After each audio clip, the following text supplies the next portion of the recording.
O pecado nunca traz conforto.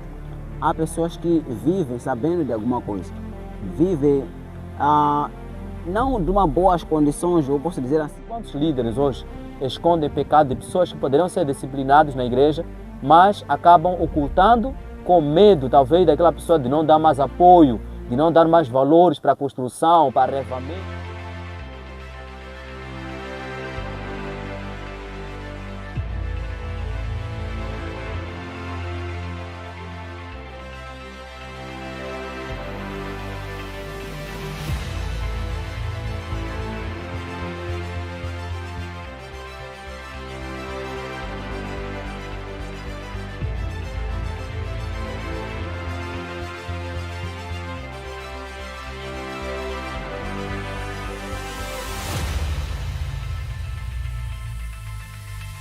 Bem-vindo a todos os irmãos ao nosso canal e também a mais uma lição da Escola Sabatina.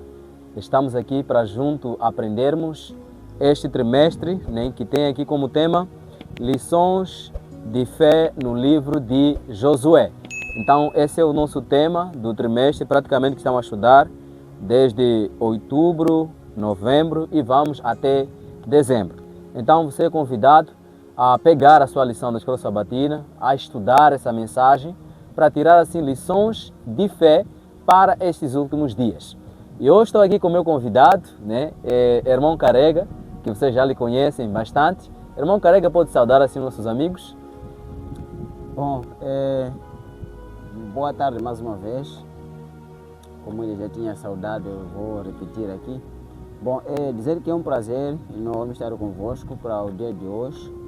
Será um estudo da lição da Escola Sabatina que nós vamos debatendo, vamos conversar para ver o que na verdade Deus quer nos transmitir por meio desta lição desta semana. Por ser um prazer de estar consigo, se você já acompanhar essas lições, que possa aproveitar. Obrigado. Muito bem, muito obrigado, irmão Carrega, também dizer que você é bem-vindo, Aliás, você já é o dono também do canal. Estamos juntos, E se os irmãos já perceberam uma das vezes aí, eu sempre falo, estamos a organizar, estamos a gravar. Então, na verdade, aqui tem um dos meus colegas, Esse irmão Carrega, somos uma equipa. Ah, sim. Exatamente.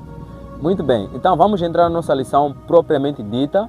A lição desta semana, irmão Carrega, tem uma lição realmente muito importante, Se for para resumir, eu poderia falar aqui que a lição fala sobre a gravidade do pecado, Poder resumir assim. Mas vamos aqui naquilo que é o desenvolvimento desta nossa lição. E antes de nós podermos começar, eu queria pedir a você, meu amigo, para poder assim se inscrever no nosso canal, ativar as notificações, quis dizer, e deixar também o seu like, Porque isso nos ajuda cada vez mais que o vídeo chegue mais a mais outras pessoas. Então vamos lá para a nossa lição da Escola Sabatina. Nós temos como tema aqui, irmão Carrega, pode anunciar o tema da lição desta semana?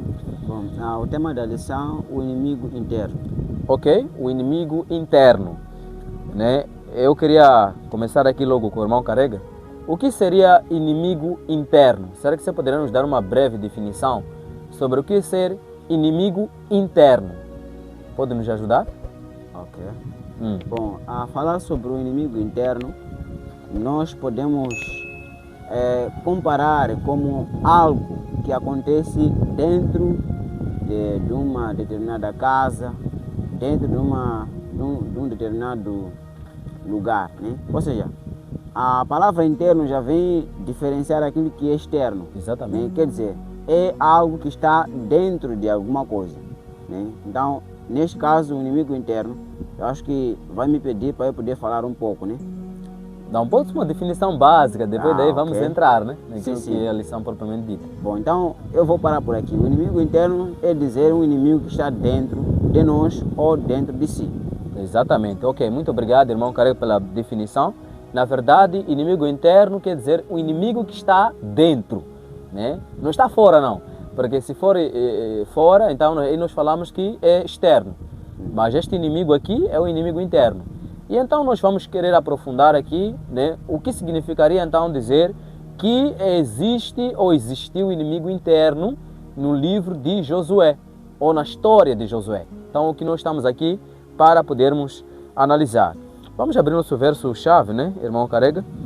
Jeremias capítulo 17, versículo 10, é o texto áureo desta semana.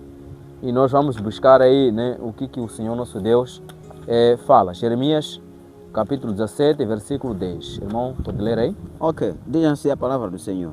Verso 10. Eu, o Senhor, esquadrinho o coração e eu provo os rins. Isto para dar a cada um segundo os seus caminhos e segundo os seus frutos das suas ações. Muito bem. Muito obrigado, irmão Carrega.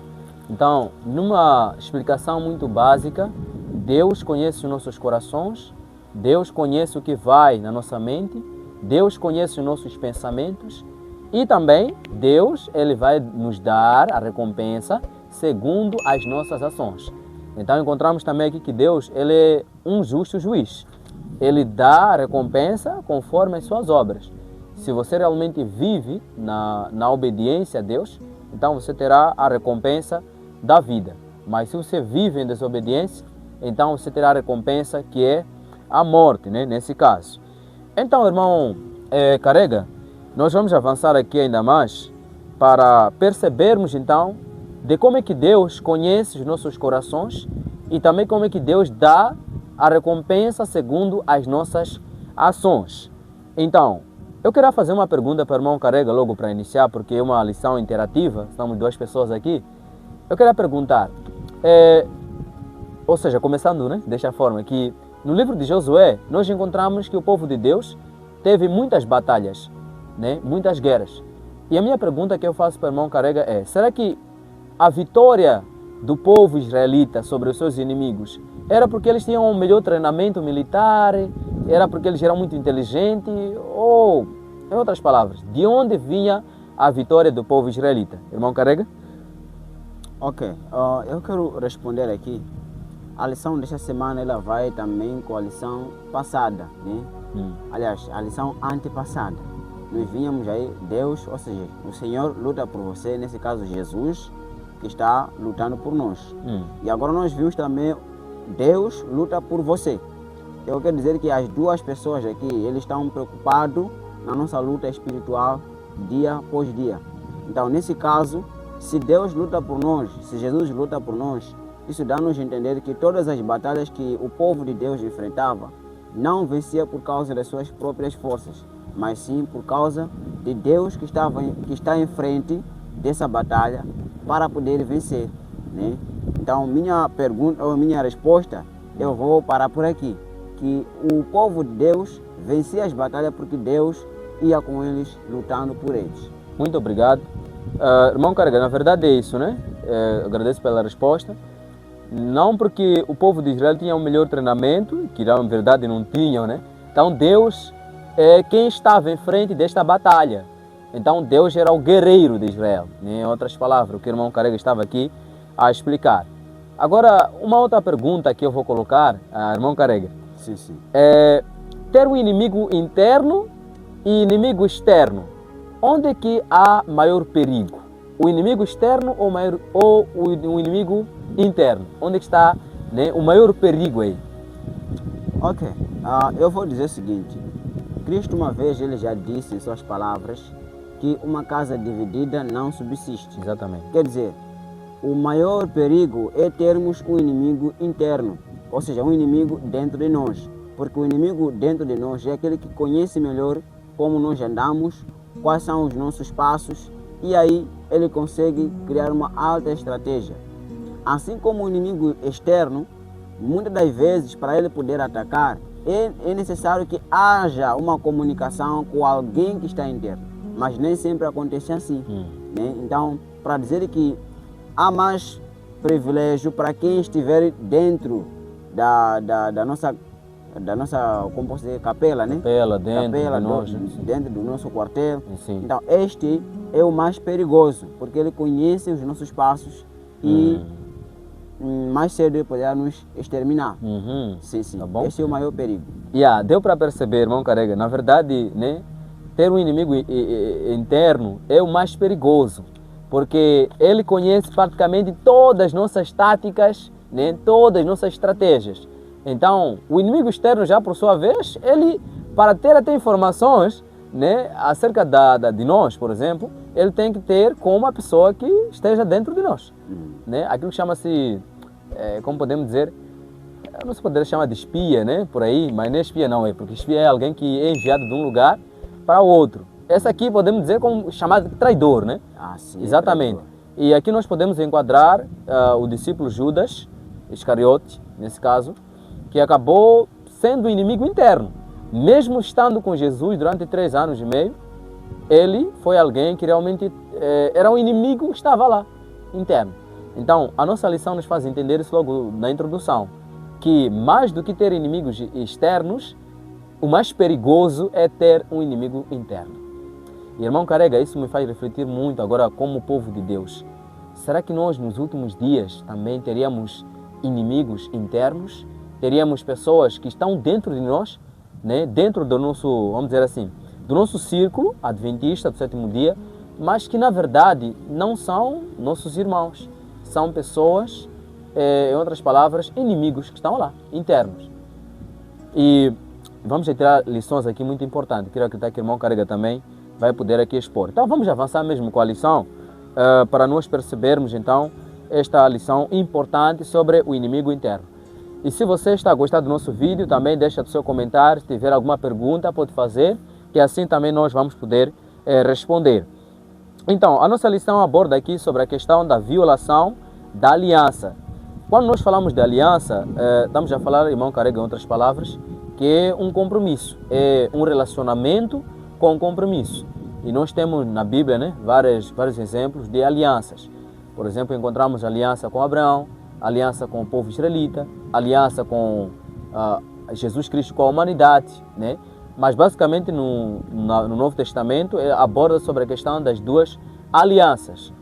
E quais são essas duas alianças, irmão Carrega? Uma aliança Do Sinai. não está lembrado? Sim, exatamente, a aliança do Sinai e a outra aliança, como se chama? Nesse caso, no Novo Testamento. A aliança da graça, né? Nesse caso que Cristo trouxe. Enfim, estou a ajudar aqui. Tá bom, mas basicamente encontramos a antiga aliança e nova aliança, né? De acordo com Hebreus capítulo 8, né? Nos versículos, já estou me esquecendo aqui, mas acho que vai no versículo 13, por aí. Então nos diz que Deus tem assim, ou teve, né? Como podemos dizer? Teve a primeira aliança lá no Antigo Testamento e tem agora a nova aliança. Bom, esse não é o nosso estudo hoje. Mas quando falamos da violação agora da aliança, quer dizer, é um relacionamento que tinha compromisso, porque quando falamos de compromisso, estamos a dizer, esse relacionamento funciona à base de condições.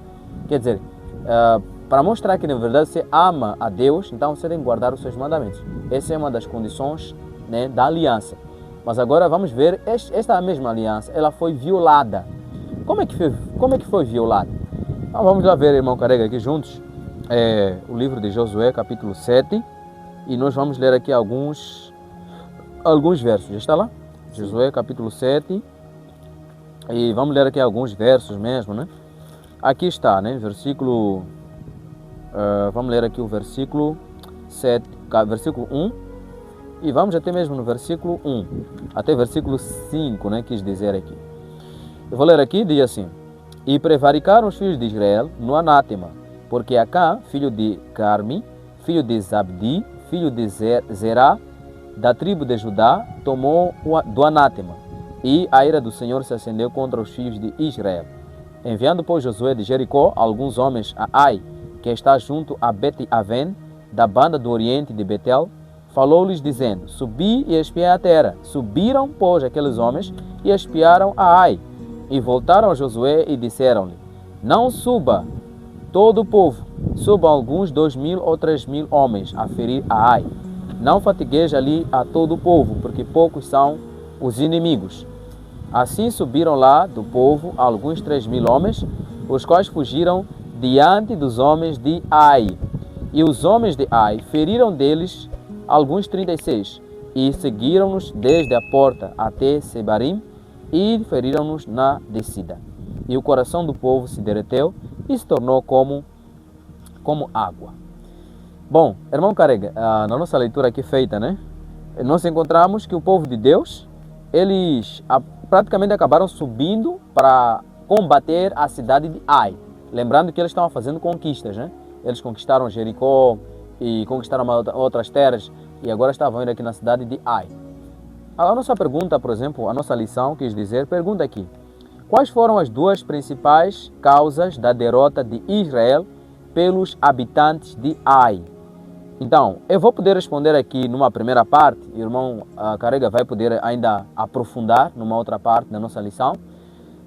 Nós encontramos aqui que o povo, eles tiveram a derrota porque eles acabaram sendo presunçosos, ou seja, eles foram sem uma clara orientação de Deus. Eles não consultaram o Senhor, simplesmente foram embora, né? Ou foram lá para poder batalhar. E a segunda parte agora, eu vou deixar que o meu irmão Carrega aqui, possa colocar, né? Já falei que o povo teve a derrota porque eles foram sem primeiro consultar a Deus.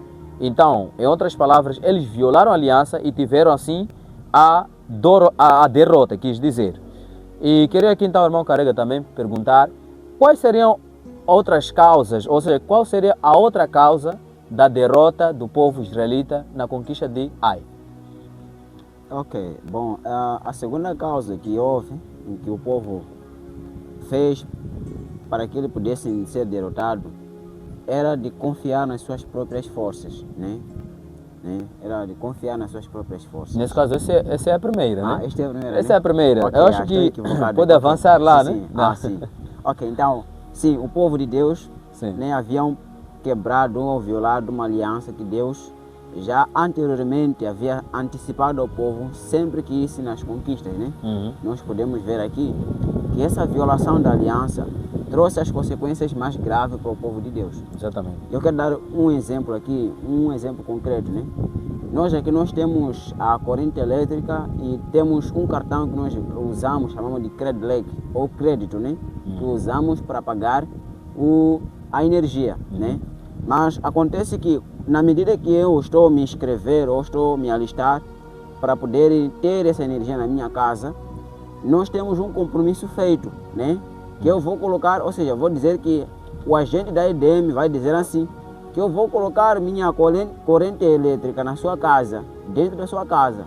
Mas você tem que cumprir esse compromisso, que é do quê? Comprar o crédito e colocar no seu devido lugar. Vamos supor que, nesse caso, sempre que eu compro crédito, então o resultado é qual?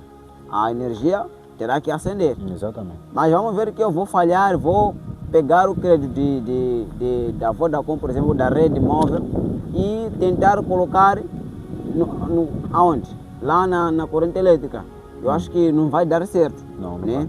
Por mais que o crédito também tenha validade, mas também não vai dar certo, porque há uma violação de princípios. Sim. Né? Primeiro nós temos uma instrução de que aí precisa um cartão valente, ou seja, o cartão necessário, que é o cartão da corrente elétrica, da EDM. Mas você vai colocar o cartão que não está recomendado aí. Este é um erro.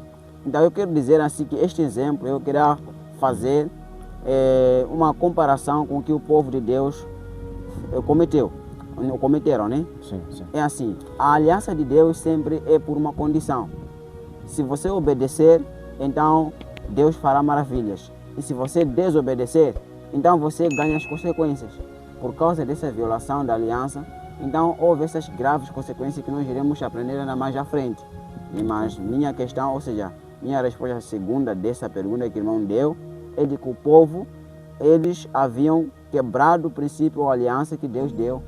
E eles quebraram, por isso, por consequência, acabaram passando por uma derrota. Certo, tá bem. Então, como nós já falamos, né? Essa foi a primeira causa, irmão Carrega, se for a ver. Sim. Mas existe a outra. Neste caso, que é a parte da segunda-feira, né? Que eu queria que o irmão pudesse falar, que é o pecado de Acã. O pecado de Acã também é considerado como segunda causa da derrota de Israel. E vamos ver aqui, irmão Carrega, vou pedir para mesmo abrir e depois vai poder também comentar acerca do pecado de Acã e quais são as lições que nós temos a tirar aqui. Vamos abrir aí o livro de Josué, né? 7, versículo 16 até 19, e vou pedir que o irmão mesmo possa ler aí. Ok, verso 16, a versão aqui diz assim,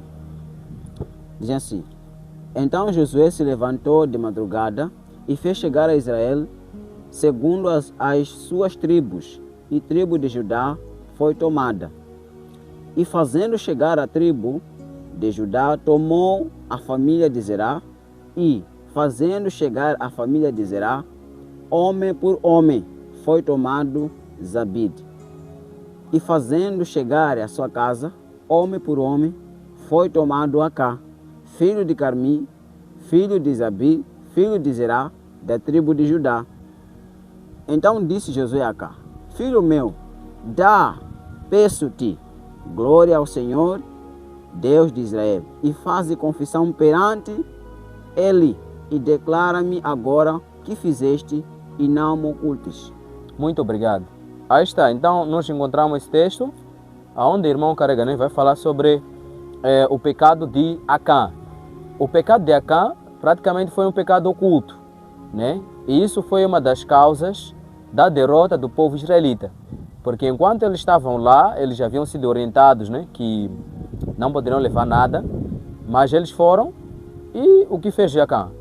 Ele pegou alguma coisa de lá e ele acabou ocultando, em outras palavras, o seu pecado. E nós aqui encontramos agora que Josué, orientado por Deus, claro, disse, Deus já havia falado que essa derrota é porque também tem lá alguém, né, que pegou assim amaldiçoado, o anátema, né? Sim. Bom, irmão Carrega, o que tens a dizer aí sobre o pecado de Acã? Bom, eu vou dizer muita coisa sobre esta lição, principalmente na parte do pecado de Acã, né? Para dizer que esta é a base da lição, o inimigo interno. Exatamente. Por que o povo de Deus perderam sua vitória nessa batalha? Foi por causa de um homem que já vinha ouvindo aquilo que Deus falava, mas chegado num certo momento, ele cedeu espaço. Em outras palavras, ele foi portador da estratégia de Satanás. Quanto mais não santificamos a nossa vida, então nós tornamos portador das estratégias de Satanás. E pouco a pouco nós começamos a deixar que Satanás use a nós para que pudesse destruir algo, né? Ou seja, na obra de Deus. Então nesse caso nós encontramos este homem aqui que tomou as coisas que não deveria tomar e ele foi esconder. Agora, eu quero dizer assim, 2 ou 3 lições nós podemos tirar aqui. Primeiro, deve haver o reconhecimento do pecado e a confissão sincera e verdadeira, né? E segundo, nós podemos ver aqui que todo pecado tem solução, né? Tem solução, ou seja, tem seu solução não. Todo pecado tem o seu salário. Consequência nesse caso. Consequência sim, que é a morte. Exatamente. O terceiro, o pecado é como se fosse uma doença chamada lepra, onde que uma pessoa afetada, ela corre risco de afetar todas as pessoas. Ou seja, por uma pessoa afetada, corre risco de multidão de pessoas perder a vida por conta dele. Exatamente. Então, o pecado ele deve ser repreendido, ele deve ser afastado, o pecado deve ser corrigido até que saia, pois não trará o quê? A destruição, a consequência para todos. Então nós vimos esse homem que a destruição dele não apenas foi para ele, mas também para sua família. Esta é a realidade daquilo que as igrejas de Deus têm vivido, daquilo que a igreja de Deus tem vivido. Muitas vezes, o pecado cometido por uma pessoa sofre as consequências, são o povo de Deus, né? A igreja não há crescimento, há muitos problemas hoje causados dentro da igreja, mas é por causa de não haver uma santidade. Por isso, no verso 13, por exemplo, de Josué capítulo 7, verso 13, ele vai dizer assim: levanta-te, santifica o povo, e diz: santificai-vos amanhã, porque assim diz o Senhor, Deus de Israel: anátema há no meio de vós, Israel. Diante de vossos inimigos não podereis suster-vos até que tire o anátema do meio de vós. Se queremos que haja vitória na nossa vida, se queremos que haja uma saída na nossa vida, há necessidade de santidade e retirada deste mal, pois não, nós não iremos vencer. Por isso esse foi o pedido de Deus, santificar o povo e depois tirar o mal que está aí. Porque mesmo que ele lutasse, mesmo que eles pudessem fazer o alto esforço, eles não poderiam vencer. E você também que está em casa, que está a acompanhar, Deus sabe que você pode estar a passar muitas lutas, muitas dificuldades, mas quem sabe, talvez seja a consequência das suas escolhas que você está a passar, né? Então o pecado tem o seu salário e tem as suas consequências. E às vezes essas consequências podem cair não somente para você, para a sua família, seus filhos e também, se possível, a igreja inteira que você está a liderar. Por isso nós temos uma grande, temos um grande trabalho, uma grande responsabilidade aqui de não sermos portadores das estratégias do inimigo enquanto alegarmos ser cristãos. Enquanto dizermos que somos de Cristo, precisamos santificar, porque onde há santidade o inimigo não ataca. Exatamente. Sim. Obrigado, irmão Carrega, pela exploração. Na verdade, é isso, meus amados. O pecado de Acã foi um pecado oculto, primeiramente. Um pecado que a sua raiz foi a cobiça, né? Porque ele vai ainda falar lá na sua confissão que eu cobicei e levei a boa capa babilônica. Veja só que até na confissão ele chama de boa capa, né? de Babilônia. Mas então, vou comentar mais um pouco aqui, depois vou deixar uma pergunta para o irmão Carrega. Bom, é interessante também ver que no Novo Testamento houveram também pessoas que esconderam seu pecado. Nesse caso, Ananias e Safira. Né? No capítulo 5 de Atos, é dito que eles acabaram vendendo uma herdade, mas eles acabaram escondendo uma parte do valor. E levaram uma parte do valor para Pedro, né? Que era lá o líder da época, e disseram que aquele valor era o total, enquanto havia uma parte que eles haviam escondido. E eles acabaram sendo mortos. Né? E quando nós vamos aqui, por exemplo, na nossa lição, né? Eu fui ainda explorando esta lição, tem uma história aqui muito importante, né? Uma história muito que me cativou muito, né? Sobre a gravidade do pecado. Conta-se aqui a história de um jovem, né? Que era irreverente, uma pessoa que não reverenciava a Deus, e ele perguntou a um certo pregador, dizendo assim: você diz que as pessoas não salvas carregam um peso de pecado. Eu não sinto nada. Quão pesado é o pecado? 10 quilos ou 40 quilos? Né? Então o pregador respondeu com outra pergunta: se você colocasse um peso de 200 quilos sobre um cadáver, ele sentiria a carga? E aí então o jovem respondeu: ele não sentiria nada porque está morto. O pregador então concluiu: da mesma forma, aquele espírito ou aquela pessoa que não sente o peso do pecado ou é indiferente ao seu fardo, e a sua presença está, de fato, morto. Então o jovem ficou em silêncio e pronto, entendeu a questão. Por exemplo, que uma pessoa que na verdade não sente o peso do seu pecado, em outras palavras, irmão Carrega, está o quê? Está morto. Está morto. Né? Então, se você, meu irmão, ou eu também, sentimos o peso do pecado, a gravidade do pecado, então temos que agradecer a Deus, porque isso nos faz levar a ir a Cristo. Quando uma pessoa já não sente mais o pesar do pecado, significa que essa pessoa realmente já está num nível pior na sua situação. Então é importante que nós possamos realmente, né, reconhecermos que somos pecadores e sempre reconhecermos que Deus está pronto também a poder nos ajudar. E uma pergunta que a nossa lição coloca aqui, na parte 1, por exemplo, né, diz assim: como Satanás está engajado hoje para fazer com que as pessoas considerem o pecado levianamente? E como é que podemos evitar cair nessa armadilha? Irmão Carrega, vamos falar daquilo que é a nossa atualidade. Hoje existe um pecado que está sendo, aliás, nem um só não, existem vários pecados que estão sendo normalizados. E irmão Carrega saberia dizer qual é um dos pecados, né, que tem sido normalizado na nossa sociedade atualmente? Um dos pecados? Sim, um específico, assim, dando um exemplo. Ok, o pecado que está sendo mais normalizado para os dias de hoje, né? Vamos sair da vida externa, né? Ou seja, das pessoas que não conhecem a Deus. Exatamente. Mas vamos partir das pessoas que conhecem a Deus, que somos nós cristãos, os guardadores da lei de Deus. O pecado que está sendo considerado mais, como posso dizer aqui? Normal, né? Normalizado. Sim, é a cobiça. Né? É a cobiça, e não só não aceitar seus erros. Esse é um dos pecados mais graves.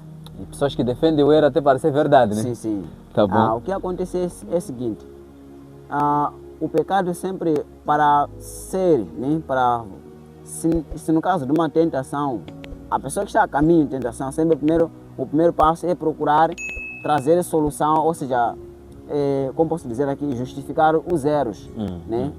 É procurar razão onde não há razão, né?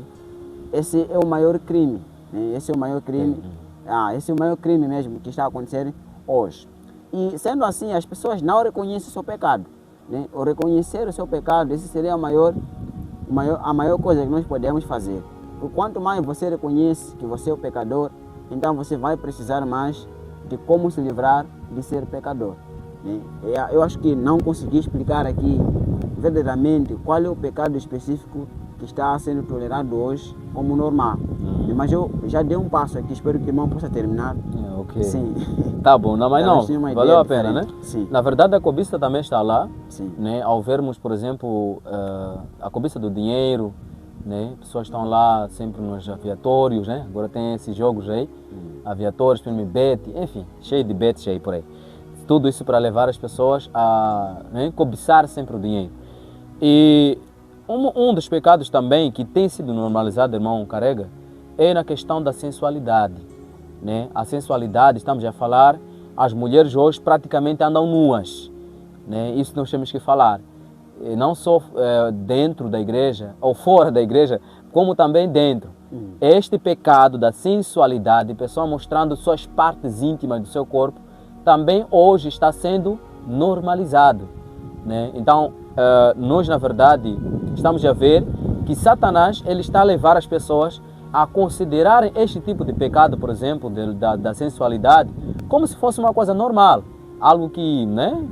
Por isso estamos a ver, por exemplo, né, agora novelas, por exemplo, têm promovido isso, jovens, por exemplo, vivendo a fornicação, jovens assistindo vídeos, né, indecentes, jovens se masturbando, enfim, são pecados da época que estão sendo normalizados. E isso praticamente está despedaçando a nossa sociedade, porque nós percebemos que a juventude hoje está como está por causa daquilo que muitas das vezes consome no YouTube, naquilo que consome nas redes sociais. Ao invés de usar essas ferramentas para crescer na vida, ela acaba usando para a sua própria destruição, irmão Carey.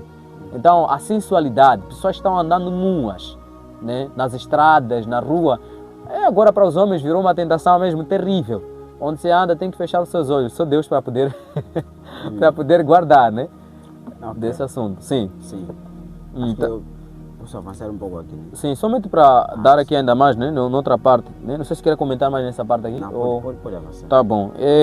A lição também nos faz aqui uma pergunta, né, de como é que a percepção, ou como a percepção de que Deus sabe tudo o que você faz, até mesmo nas suas coisas ocultas, influencia sua maneira de viver. Como isso deve impactar a sua vida?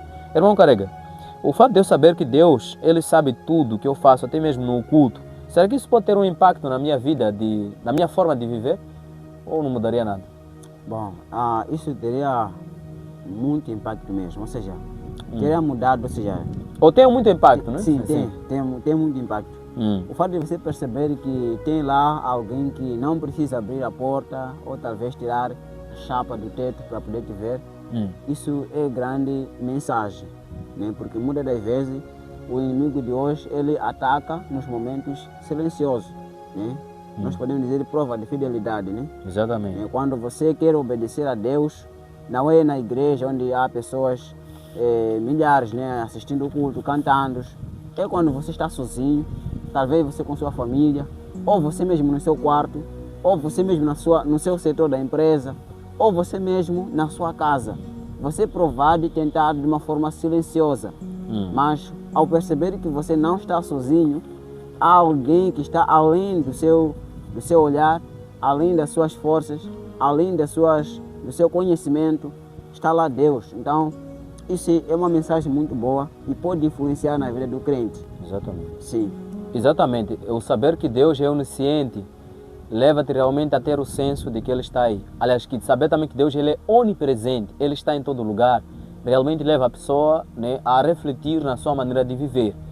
E outra coisa, Deus não está lá para poder, tipo, inspecionar nossos pecados, mas sim, Ele vê tudo, né? E isso deve nos levar realmente a podermos temer ao nosso Senhor, não por medo, mas sim por amor. Porque quando nós ferimos alguém que nós amamos, não é uma boa coisa. Então Deus quer que nós possamos deixar o pecado, não por medo, mas sim pelo amor que nós temos para com Ele. E então, encerrando aqui essa parte, irmão Carrega, né, sobre o pecado de Acã, porque praticamente eu vejo uma ligação com a parte da terça-feira, né, onde fala sobre escolhas fatais, onde fala que realmente essa escolha que Acã fez, teve escolhas drásticas, né? Não só para ele, mas como para o povo, até com a sua própria família. E é aqui, irmão Carrega, onde eu vou querer fazer uma pergunta depois dessa minha abordagem aqui sobre lições espirituais do pecado de Acã. Vou lhe fazer uma pergunta que muitos irmãos também aí, quem sabe, tiveram ao longo desta semana aqui. Por exemplo, lições espirituais que nós podemos tirar do pecado de Acã é: o pecado escondido nunca fica oculto diante de Deus. Isso temos que saber. Nenhuma coisa nenhum pecado, aliás, está oculto diante de Deus. E também, segunda lição que temos a tirar aqui do pecado de Acã, o pecado individual afeta toda a comunidade. Se for a igreja, afeta a igreja.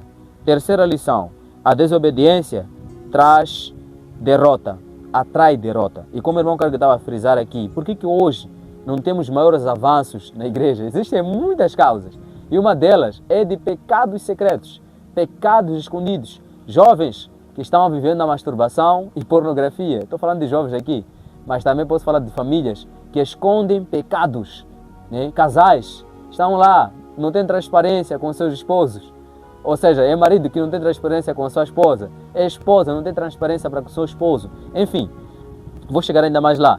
E também dizer que a confissão é necessária, né? Mas o arrependimento deve ser completo. Era tarde demais. E Acã, algumas pessoas podem perguntar isso. Acã, se ele confessou lá diante de Josué, por que então foi morto? Bom, nós podemos aqui responder dizendo que Deus deu tempo de graça para ele confessar antes. Sabe, já aconteceu aquela irmão Carrega, tipo uma situação assim.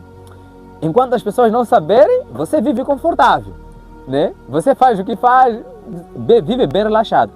Mas quando você vê que a coisa foi descoberta, então, né, você acaba aceitando os fatos. Não é que, na verdade mesmo, eu, né, pequei, porque isso aqui, tá vendo? Mas Deus não quer isso. Ele quer, primeiramente, que nós possamos reconhecer, no nosso quarto, que nós erramos. Agora, Acã, ele praticamente esperou que houvesse essa campanha, porque quando nós lemos Josué 7, vai nos falar que houve uma campanha de buscar família por família, tribo por tribo, né? Para poder encontrar quem era o amaldiçoado. Ele tinha que esperar a vez dele. Ele esperou a vez dele. Se calhar se falhasse, nem ia confessar também. Enfim, ele estaria livre. Então ele esperou a campanha começar para ir agora confessar lá em público. Só que isso não funcionou, porque isso mostrou que na verdade ele não estava arrependido verdadeiramente. Isso é uma lição muito grande, para mim especialmente também, para o irmão também. Que nós não podemos esperar que nossos pecados sejam vistos por um irmão, sejam vistos pela uma irmã. Ele viu uma irmã, estava lá, te vi ontem, estava lá na barraca. E aí então você já, né, começa Enfim, nós temos que confessar os nossos pecados diante de Deus.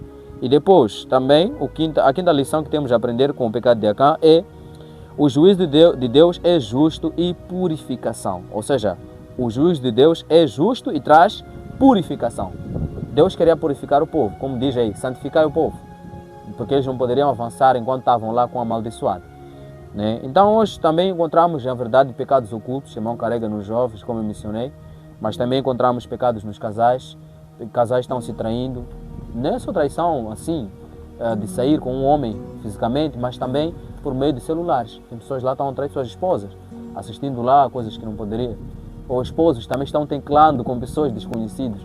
E o engraçado, irmão carrega, enfim, essa lição tem muita coisa para falar aqui.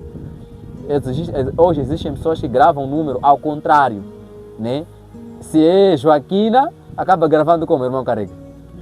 João ou Joaquim, né? Para o quê? Para esconder este pecado do esposo. Ou se for a mulher, né? Nesse caso, aliás, o homem, se é Joana, Nesse caso, ele acaba escrevendo como? João. João. Né? Grava aí como fosse um homem, enquanto não, é uma mulher que está por detrás desse contato aí. Então, amigo, irmão, é hora de nós abandonarmos esses pecados ocultos. Também encontramos pecados ocultos na igreja. Né? Encontramos, por exemplo, de vez em quando eu ouço alguns lugares onde a liderança acaba escondendo pecados ocultos de pessoas. Porque não, talvez é um ancião, talvez é o pastor, então se nós falarmos dele, como é que vai ser a sua reputação? Olha, ele já manchou a sua reputação há muito tempo. Porque um pecado oculto afeta também a comunidade. E quantos líderes hoje escondem pecado de pessoas que poderiam ser disciplinados na igreja, mas acabam ocultando com medo, talvez, daquela pessoa de não dar mais apoio, de não dar mais valores para a construção, para arrevamento, enfim. São pecados ocultos guardados também na liderança. E o maior pecado também que nós podemos encontrar aqui é o orgulho. O orgulho é um pecado grave, irmão Carega. Por quê? Porque o orgulho, muitas das vezes, leva a pessoa a não reconhecer o seu pecado. E este é um pecado grave. E esse pecado aqui, que é contra o Espírito Santo. Porque o pecado contra o Espírito Santo é não aceitar realmente que você pecou. Você acha que está tudo bem e avança. Então, enfim, são lições aqui que temos a aprender sobre essa questão aqui. Mas então, irmão Carega, você disse que queria... Aliás, outra pergunta, irmão Carega, que queria lhe fazer aqui. Não sei se você poderá responder para nós. Sim. Mas vimos aqui que Acã e sua família foram condenados. E a minha pergunta que eu ia lhe fazer é: por que os filhos de Acã também foram condenados? A sua família toda. Uma vez que o pecado quem cometeu foi Acã. Não seria injusto Deus condenar toda a família por causa do pecado de uma pessoa? Ok. Eu vou responder a minha parte aqui. Bom, me parece que talvez que a família tinha conhecimento de alguma coisa. Exatamente. Conhecia o comportamento do seu querido. Né? Mas antes não buscaram socorro para como poder sair dessas. Né?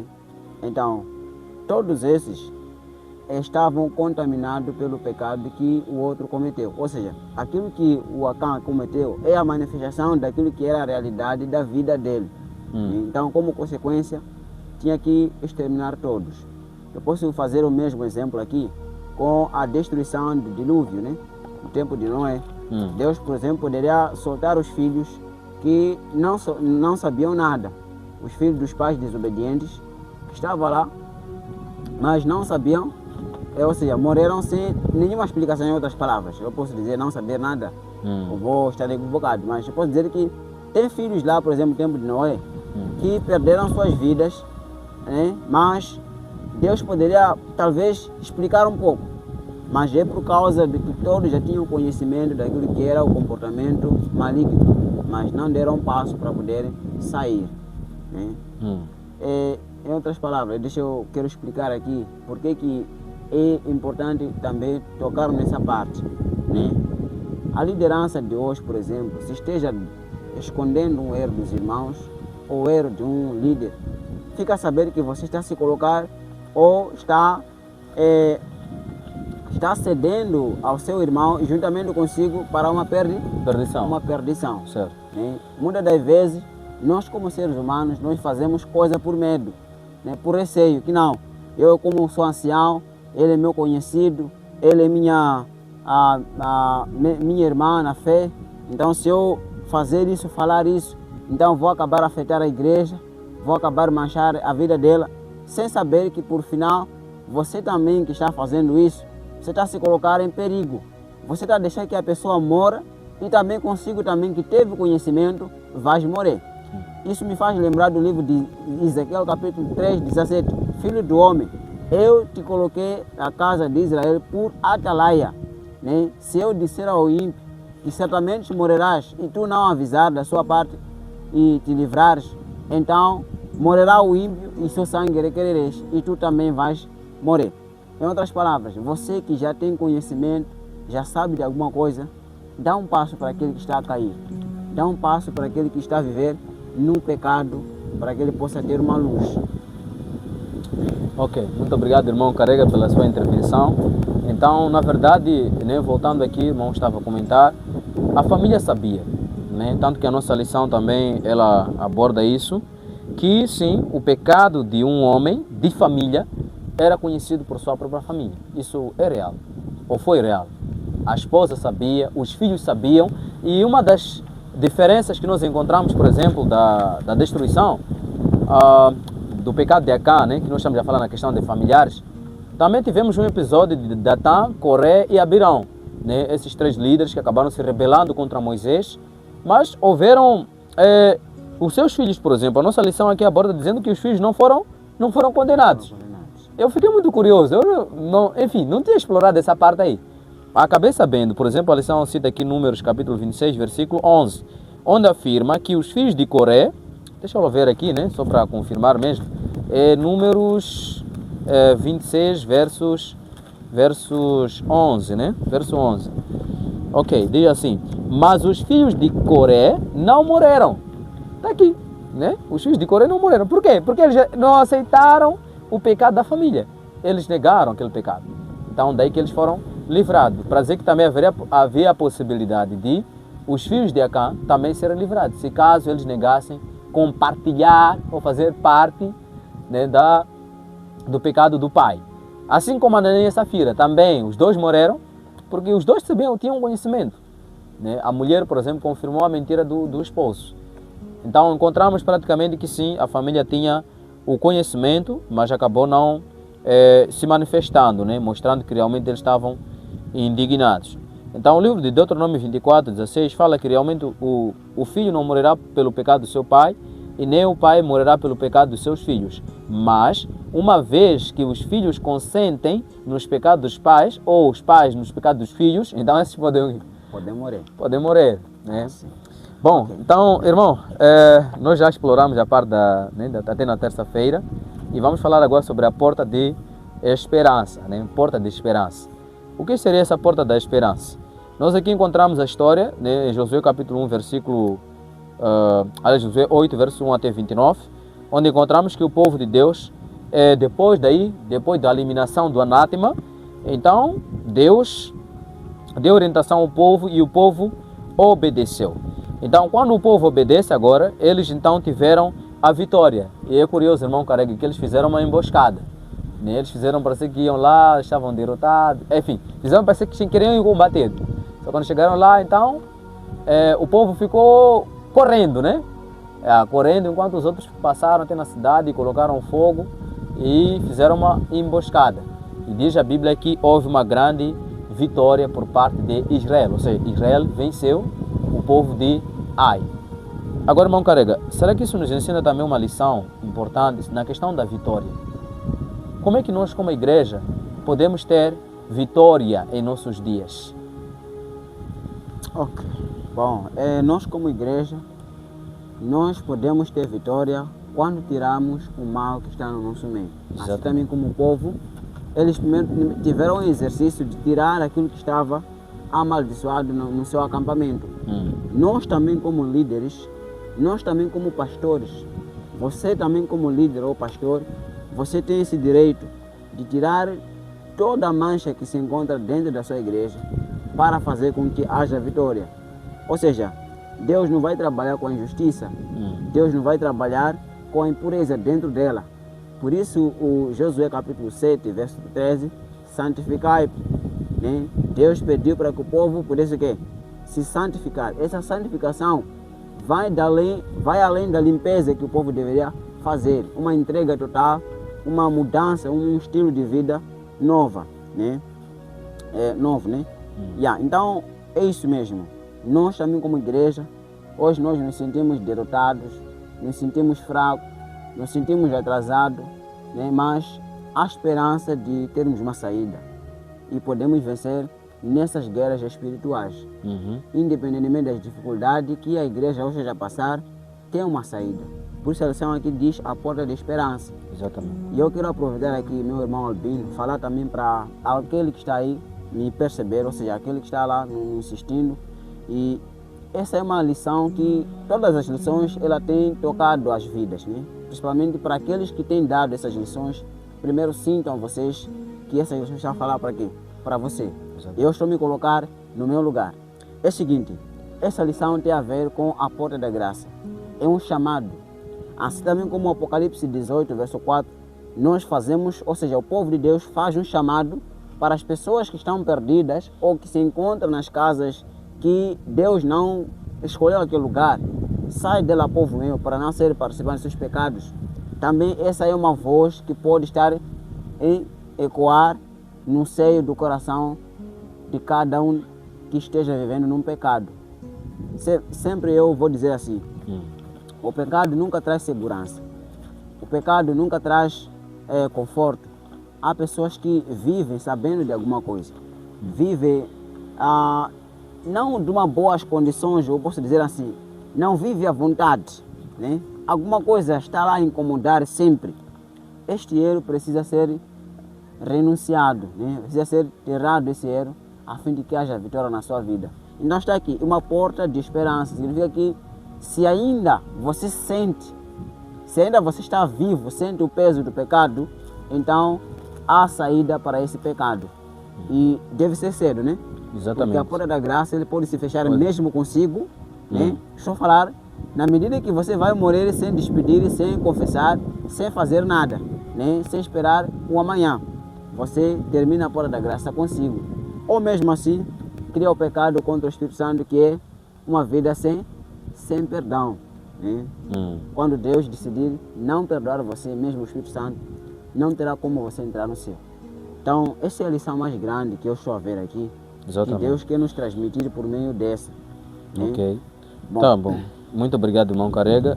Na verdade, fizeste um apelo já, né? Logo no início, ou seja, no meio da nossa lição. Sim, sim. Mas então, meus amados irmãos, na verdade é isso, né? E a nossa lição da quinta-feira praticamente fala que nós somos testemunha do poder de Deus, né? Deus chamou-nos para que nós sejamos suas testemunhas. E é importante que Josué, ou interessante que Josué 7, versos 6 a 9, fala que Josué, ele temia a derrota do povo de Deus, não por causa do povo só em si, mas pela glória de Deus, a fama de Deus. O que os outros povos diriam desse Deus que tirou eles do Egito e que não conseguiu levar eles até a terra? É como também fizeram, né? Com o povo, né? Moisés também fez essa oração. O que diriam outros povos acerca de ti, Senhor? Então, a glória maior está para Deus. E isso também nos conforta, irmão Carrega. Ao vermos as situações que estão acontecendo hoje, nós temos que saber que quem vai ser desonrado é Deus. E se é Deus, então Deus não vai deixar também que a sua honra vá embaixo. Por isso que Ele levanta homens para poderem ser atalaias nos dias de hoje. Para que a honra de Deus e a glória de Deus permaneça ainda até os nossos dias. E isso também nos ensina uma lição como povo de Deus, que nós recebemos um chamado, né? Como adventista do sétimo dia, temos um chamado profético, de podermos levar as 3 mensagens angélicas para todo o mundo. Mas antes de nós realmente pregarmos essa mensagem, eu queria perguntar ao meu irmão Carrega, Deus nos deu orientação ou não? Orientações a seguir, tanto na Bíblia como no Espírito de Profecia. Deus nos deu. Deus nos deu. Então, por isso a nossa lição aqui, por exemplo, na parte da sexta-feira, ela faz a seguinte pergunta: por que a obediência dos israelitas a todos os estatutos e juízos era tão importante para o seu testemunho?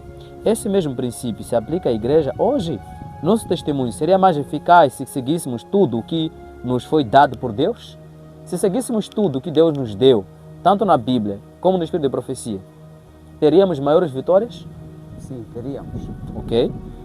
Então, realmente é isso. Teremos maiores vitórias. Se hoje nós vemos uma igreja, às vezes, conformada com o mundo, conformada com o mundanismo, os jovens voltados lá para as coisas desse mundo, é porque, na verdade, não há o seguimento, a obediência, né, daquilo que é a orientação do Senhor no Espírito de Profecia, ou na Bíblia no Espírito de Profecia.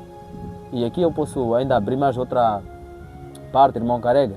Hoje vivemos num tempo em que as pessoas negligenciam os testemunhos, né? Os testemunhos de Jesus Cristo, que é o Espírito de Profecia.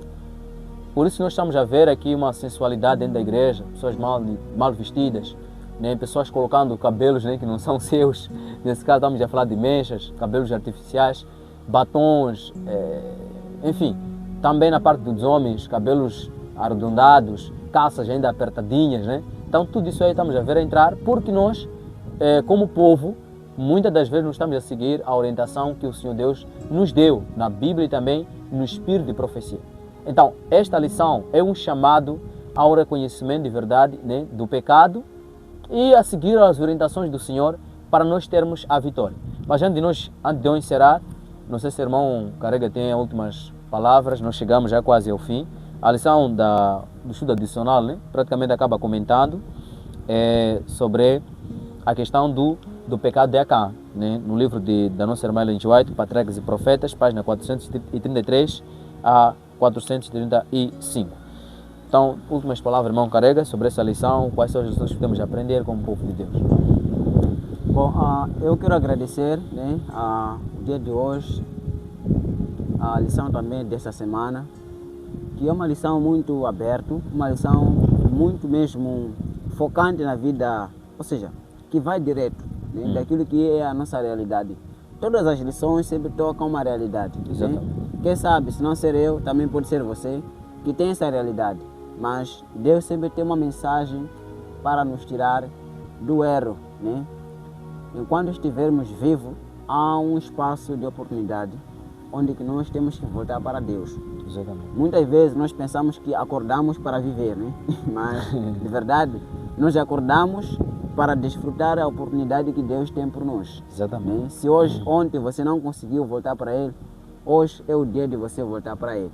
E ainda mais, com mais informações de segurança de que Deus está pronto para perdoar aquela pessoa que reconhecer os seus erros.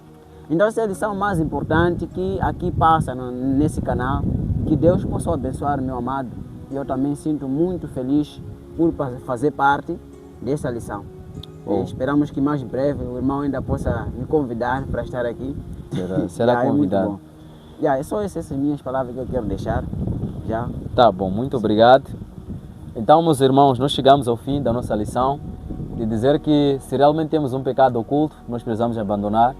Às vezes é difícil, né? É um pecado de estimação que você tem, mas é possível vencer esse pecado. Pela graça de Jesus Cristo, Ele nos concede a vitória. Assim como Ele venceu na tentação no deserto, também você pode vencer, assegurando as mãos de Cristo. Então, vivemos hoje no tempo de selamento, de acordo com o livro de Ezequiel, capítulo 9 e Apocalipse 7. E é necessário que nós tenhamos o selo de Deus.